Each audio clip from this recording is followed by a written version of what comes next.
आपको सबको नमस्कार।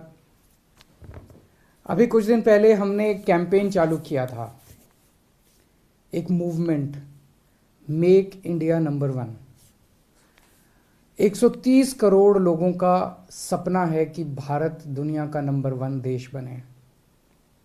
लोगों का प्रश्न है कि हमें आज़ाद हुए 75 साल हो गए, फिर भी भारत पिछड़ा क्यों रह गया? कितने देश हमसे आगे निकल गए। आज जब दुनिया में कहा जाता है कि भारत एक गरीब देश है, भारत एक पिछड़ा देश है, बहुत तकलीफ होती है। 130 करोड़ लोगों का सपना है कि भारत दुनिया का नंबर वन देश बने, भारत एक विकसित देश बने, भारत अमीर देश बने, भारत सर्वश्रेष्ठ देश बने, भारत शक्तिशाली देश बने। 130 करोड़ लोगों का सपना है।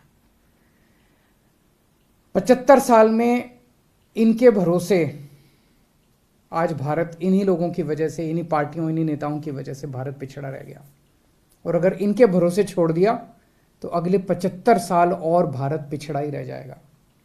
अब 130 करोड़ लोगों को साथ आना पड़ेगा, 130 करोड़ लोगों का अलायंस करना पड़ेगा, 130 करोड़ लोगों को एक टीम की तरह, एक परिवार की तरह हम सब लोगों को मिलकर मेहनत करनी पड़ेगी। और अगर 130 करोड़ लोग मिल जाएं तो भारत को दुनिया का नंबर वन देश बनाने से कोई नहीं रोक सकता। यही हासिल करने के लिए मैंने ऐलान किया था कि मैं पूरे देश की यात्रा करूंगा। मैं हर राज्य में जाऊंगा, लोगों से मिलूंगा और लोगों को इस मूवमेंट से, इस आंदोलन से, इस कैंपेन से जोड़ने की कोशिश करूंगा। कल मैं इसकी शुरुआत कर रहा हूँ। सबसे पहले मैं अपने जन्म स्थान पे जा रहा हूँ, हरियाणा में, हिसार में। मैं हिसार में पैदा हुआ था। हिसार में एक गांव है, हिसार के पास सिवानी, वहाँ पे पैदा हुआ था। हिसार से मैं अपनी इस शुभ यात्रा का, पवित्र यात्रा की शुरुआत कर रहा हूँ और वहाँ से एक एक करके सभी राज्यों में जाएंगे, लोगों को जोड़ेंगे। जो लोग इस आंदोलन से जुड़ना चाहते हैं, make India number one campaign से, हमारे को इस नंबर पे मिस कॉल करके आप जुड़ सकते हैं। 95100100 95100100 इस नंबर पे मिस कॉल करें और आप हमारे साथ जुड़ जाएंगे। मैंने अक्सर कई बार बोला है कि भारत को दुनिया का नंबर वन देश बनाने के लिए बहुत सारे काम करने हैं, लेकिन एक चीज कहते हैं ना, necessary but not sufficient condition.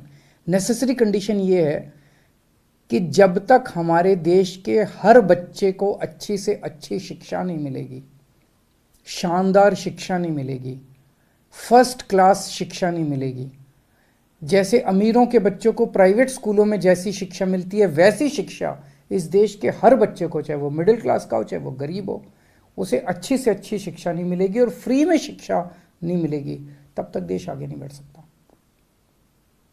1947 में हमारा देश आज़ाद हुआ।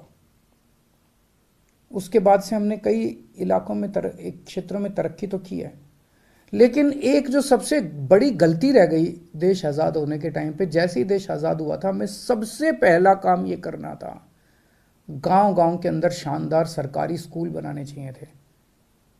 कोने कोने के अंदर शानदार सरकारी स्कूल बनाने चाहिए थे। अगर हम उस टाइम ये काम कर जाते, आज भारत के लोग जो हैं वो शिक्षित होते, और एक शिक्षित अगर पूरा देश होता, सारे बच्चों को अच्छी शिक्षा मिली होती, हमारा देश गरीब देश नहीं होता। 75 साल खराब हो गए। कल प्रधानमंत्री जी ने एक ऐलान किया कि 14,500 सरकारी स्कूलों को देश भर में अच्छा बनाया जाएगा, मॉडर्न बनाया जाएगा। बहुत अच्छी बात है, लेकिन 14,500 स्कूलों से क्या होगा? देश में 10.5 लाख सरकारी स्कूल हैं, 10.5 लाख। अगर 14,500 स्कूल एक साल में अगर करेंगे तो 100 साल लग जाएंगे 10 लाख स्कूलों को, 70-80 साल लग जाएंगे 10 लाख सरकारी स्कूलों को ठीक करने में। इतना टाइम तो नहीं है। 75 साल खराब हो गए। अब हमें, मेरी अपील है प्रधानमंत्री जी से, मेरी अपील है केंद्र सरकार से कि सभी राज्य सरकारों के साथ मिलके प्लान बनाया जाए, 10.5 लाख के 10.5 लाख स्कूलों को एक साथ मॉडर्न और बेस्ट क्वालिटी का बनाया जाए। एक साथ बनाया जाए और कोशिश ये की जाए कि 5 साल के अंदर हम ये हासिल कर सकें। जब तक हमारा देश के बच्चों को अच्छी शिक्षा नहीं मिलेगी तब तक देश आगे नहीं बढ़ सकता।